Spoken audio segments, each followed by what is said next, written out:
Hello friends, how are you all doing? I'm sure fantastic like every time, and I'm very happy to receive responses from you with regard to our previous assignment, in which we thought that we will try to understand that what were the stark differences after agriculture revolution and industrial revolution, and one unanimous response in most of the assignment is agricultural revolution led to establishment of village and industrial revolution led to establishment of cities. I am very thankful to you for your responses.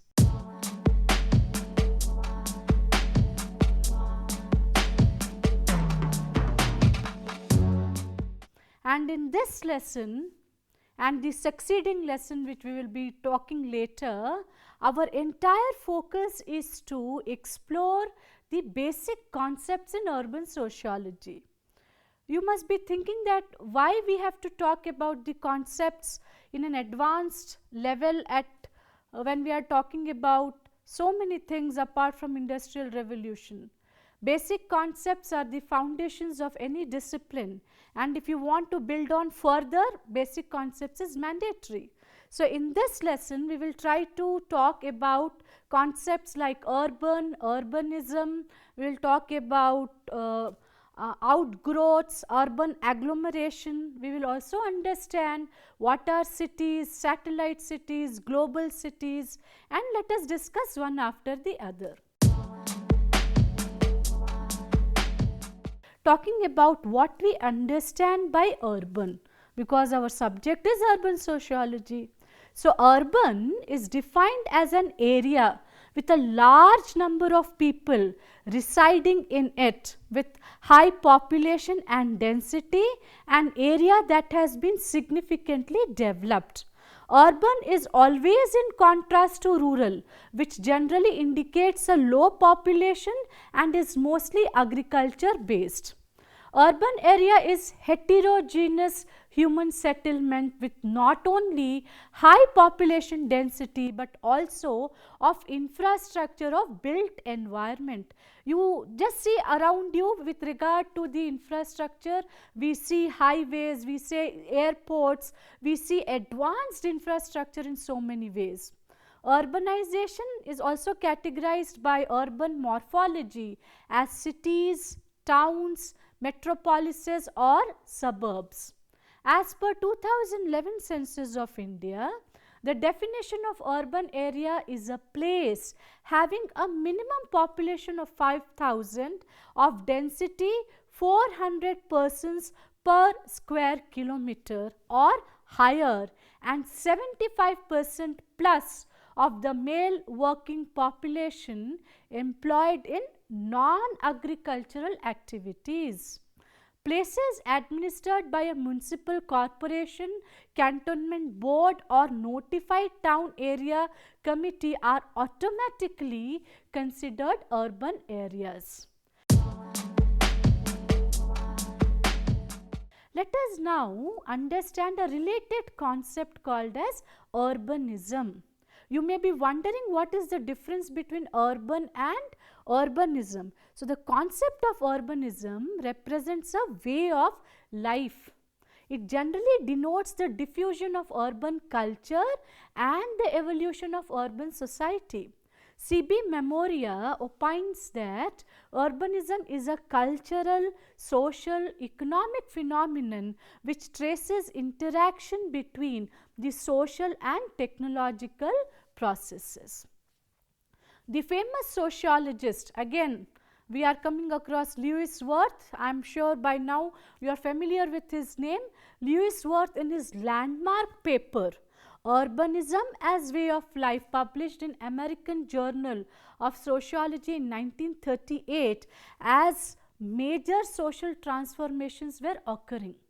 More and more people were moving into cities and the world was rapidly urbanizing, and Lewis Wirth argued that urbanism, or the condition of living in a city, became the way of modern life.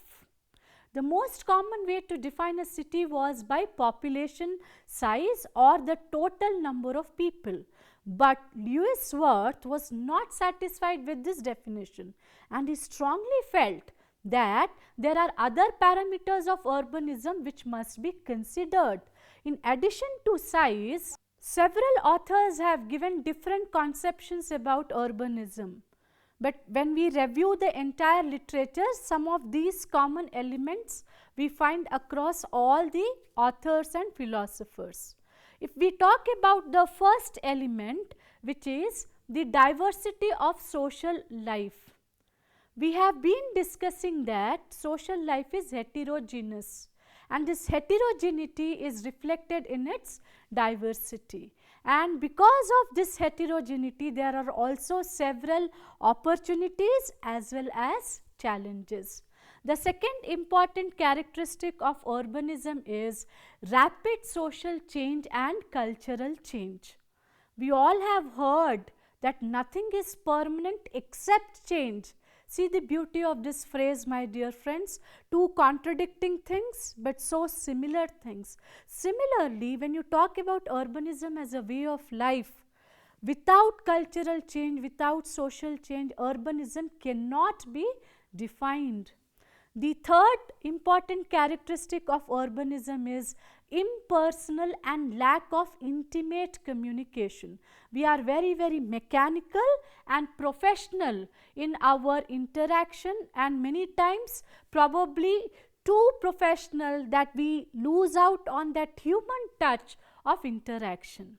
Another characteristic of urbanism, as you can see in your screen, is materialism and individualism. This is something which defines urban areas. Material culture, material way of living, most of the things we are consuming, consumer society we have become, in fact global society, consumeristic society, and the focus is on us as an individual. The focus is not on collectivism. Another very important characteristic of urbanism is social mobility. Social mobility from the perspective of sociology is what? Movement from one level to the other level. So because in cities we find presence of ascribed status is not there. We find presence of achieved status, and that is why we see better social mobility. Another very important characteristic what you can see is increase in formal social control. So the behavior of the individuals is controlled through formal agencies like police, law and order. Now let us talk another important concept. So far we have discussed about urban and urbanism. Let us now talk about city and town. India's urban population is expected to go up from 377 million in 2011 to about 600 million for the year 2031. This implies an increase of over 200 million, which is not a small number, in just 20 years. About 60% of the growth in the urban population in the past is due to natural increase, whereas rural to urban migration has contributed to only about 20%. There is a concentration of urban population in large cities and existing urban agglomeration.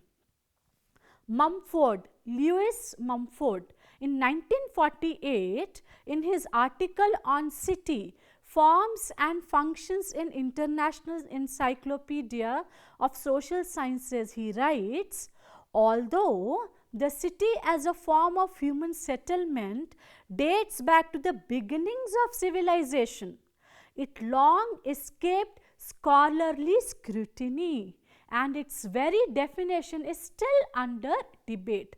So friends, just let us take a minute to understand what it implies. Why is he saying that the definition is still at scrutiny? Because so many people have tried to give different definitions of cities and towns, and probably even today we do not have a proper appropriate consensus to have one definition. According to Burgell, Like many other sociological categories, the city is an abstraction. What do you understand by abstraction? I will tell you. But the elements of it consist residents, structures, means of transportation, installations and so on are concrete entities of varying nature. Friends, we should understand what is abstract and what is concrete. What is abstract? Abstract is something which we feel.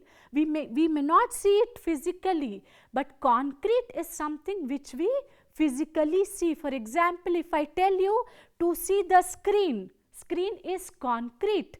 But if I tell you that I am happy, happy is something, a state of mind. It is abstract in nature. So, when we are talking about cities, these two philosophical concepts of abstract and concrete is very important. What makes city functional is integration of its elements into all these abstract and concrete things. The census of India has defined urban or town by combining legal, population, occupation and density as factors. In India, the words cities and towns are defined in Census of India, which provides statistical information on different characteristics of people of India. Cities and towns are part of urban settlements. I think we all agree on this. All places with a municipality, corporation or cantonment board or notified town area committee so declared by a state law are called statutory towns. Places which satisfy these criteria, which we will discuss, are called census towns. So, what is those criteria? A minimum population of 5,000, at least 75% of the male main working population engaged in non-agricultural pursuits, and a density of population of at least 400 persons per square kilometer. Towns are further classified into different classes based on the size of population. Class 1, 1 lakh and above. Class 2, 50,000 to 99,999. Class 3, 20,000 to 49,999 as population. Class 4, 10,000 to 19,999 and class 5, 5,000 to 9,999, and the towns with population of 1 lakh and above are called as cities. The census of 2021 census is yet to come. It was slightly delayed because of the COVID. So, 2011 census states that 53 million plus cities account for 43% of India's urban population. The census of 2011 also notes that the number of towns in India has increased from 5,161 in 2001 to as many as 7,935 in 2011. You may find difficult to memorize these numbers, but at least one impression is very clear that we are seeing a massive increase. So, most of this increase was in the growth of census towns rather than in statutory towns. The Reserve Bank of India uses the same population criteria to define the tier centers, a concept which is used in designing incentives for bank branch or ATM expansions, etc. Towns with population below 5,000 are called tier 6 centers. Tier 1 comprises metropolitan and urban centers. Tiers 2, 3 and 4, they comprise semi-urban centers, and tiers 5 and 6, they comprise our rural centers. Cities, apart from being demographic entity, should also be viewed as cultures. The effects of urban ways of life on personal styles, tastes and attitude are not confined to cities. Cities are centers of multiple fascinations. The cultural influences present in the city take many shapes, and in this connection, I really love the statement of Zukin, who says that the cultures of cities certainly include ethnicities, lifestyles and images, consumer goods and diffusion through mass media of style. Cities are sites of culture industries where artists, designers and performers produce and sell their creative works. Cities represent multifaceted environment and cultures. What a beautiful thought. Cities are large and complex structures. William White has studied smaller units of urban environment, and he focused on incidental public behaviors, and he became familiar with the kinds of public space that people were comfortable in and the kinds of spaces that thwarted sociable mingling. Let us now become familiar with what is metropolis and megalopolis. Metropolis, a Greek word, actually consists of two words, metros, which means mother, and polis, which means city. Hence, metropolis can be translated into English as mother city. Lewis Mumford classified cities on the basis of levels of technological development in Europe. What is this classification? He classifies as Iopolis, polis, metropolis, megalopolis, tyrannopolis and necropolis. Iopolis refers to town which grows as one entire unit. Its economy is based on agriculture. Polis are the town which grows into a small urban unit of self-contained community. It has a commerce and industry aspects, etc. Metropolis, which is a mother city. The city grows to its full stature with high population density and large potentialities, with all facilities like water supply, drainage, electricity, transportation, commerce and industries. Megalopolis, it is an overgrown city into a mess due to growing expansion of industries, high-rise buildings, multi-track roads, mass housing, mass transportation, and in its overgrown nature lies the germs of its decay, which begin to creep in all the portion of the city.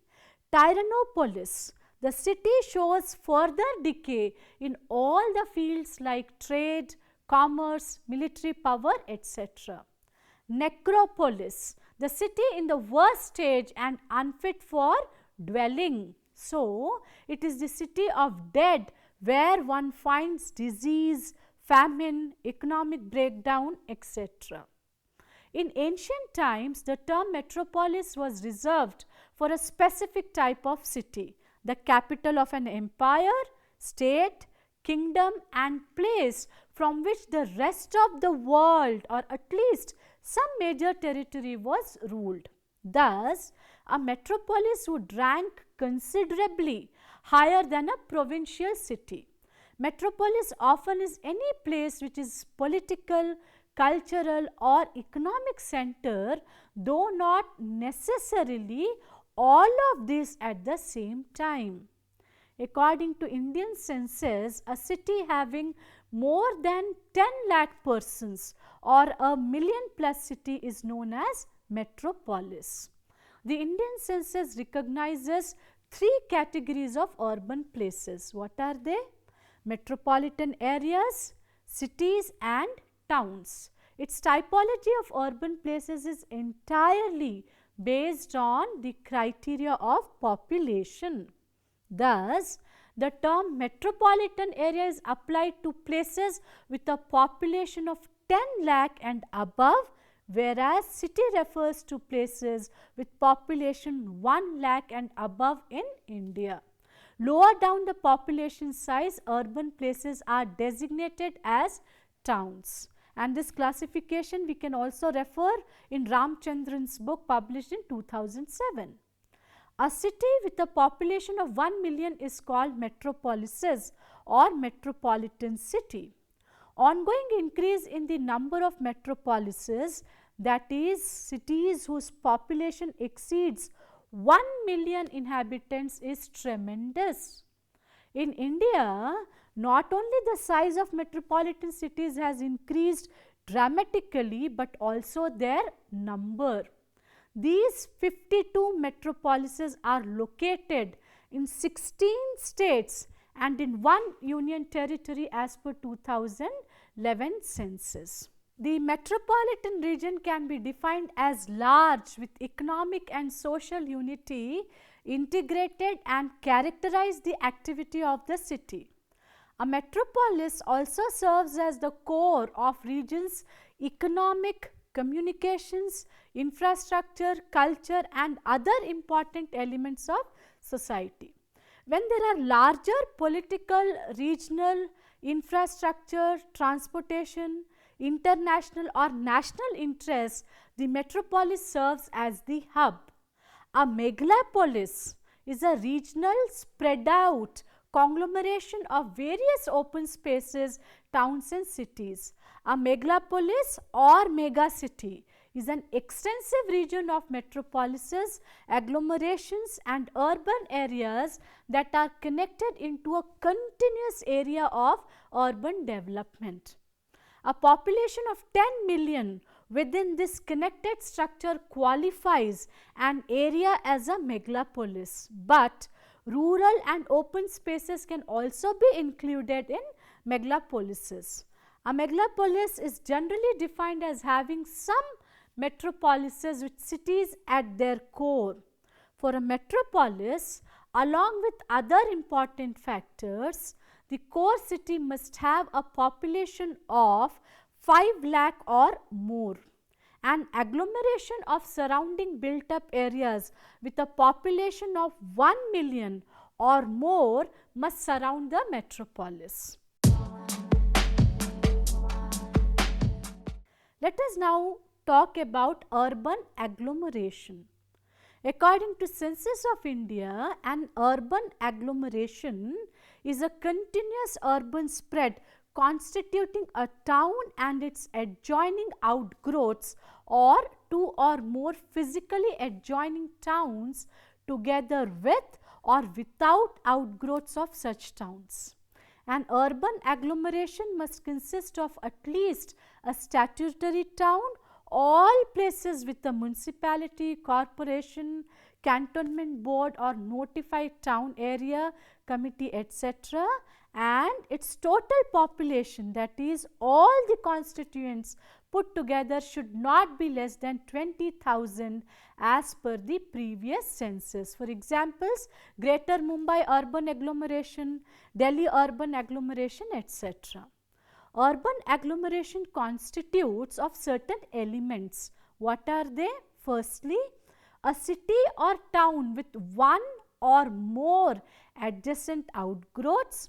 Secondly, two or more adjoining towns with their outgrowths. And thirdly, a city and one or more adjoining towns with their outgrowths, all of which form a continuous spread. In varying local conditions, there were similar other combinations which have been treated as urban agglomerations, satisfying the basic condition of contiguity.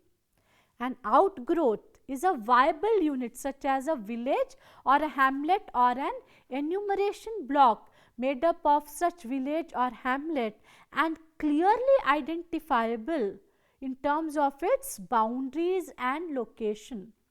Some of the examples which we can talk about is railway colony, university campus, port area, military camps etc. All this, they come up near a statutory town outside its statutory limits, but within the revenue limits of a village or villages contiguous to the town. While determining the outgrowth of a town, it is ensured that it possesses the urban features in terms of infrastructure and amenities such as pakka roads, electricity, taps, drainage system for disposal of waste, water, etc., educational institutions, post offices, medical facilities, banks, and physically contiguous with the core town of the urban agglomeration. There can be various examples for this. Friends, let me take a minute to explain you that how you can memorize all these things. You must be wondering that I am talking about so many concepts at a length, and how is it that you will be able to segregate between these concepts. And this is my own strategy which I have been following from my own student days. What you can do is just take a piece of plain paper, make a note of all the concepts what we have discussed so far and what I will be discussing in this lesson and coming lesson. And while listening to this video lesson or while reading the lesson, just make the bulleted points under each concept. And whenever you have time, just probably 4 or 5 minutes time, just go through this, and I am sure you will not only understand the basic core of the concept, but you will also be able to differentiate it. So, this I call as a blank paper introspection, because when you write something in blank, it straight away hits your thought process. You please try, and I am sure you will be successful in this. So, continuing our discussion on this, friends, there are few more basic concepts in urban sociology. Let me very briefly discuss about them. Megacities. Megacities have more than 10 million inhabitants. The terms megapolis or megalopolis are sometimes used synonymously with megacity. As of 2015, apart from megacities, global cities is also a very important concept, and the Britannica Encyclopedia suggests that global city is an urban center that enjoys significant competitive advantages and that which serves as a hub within a globalized economic system.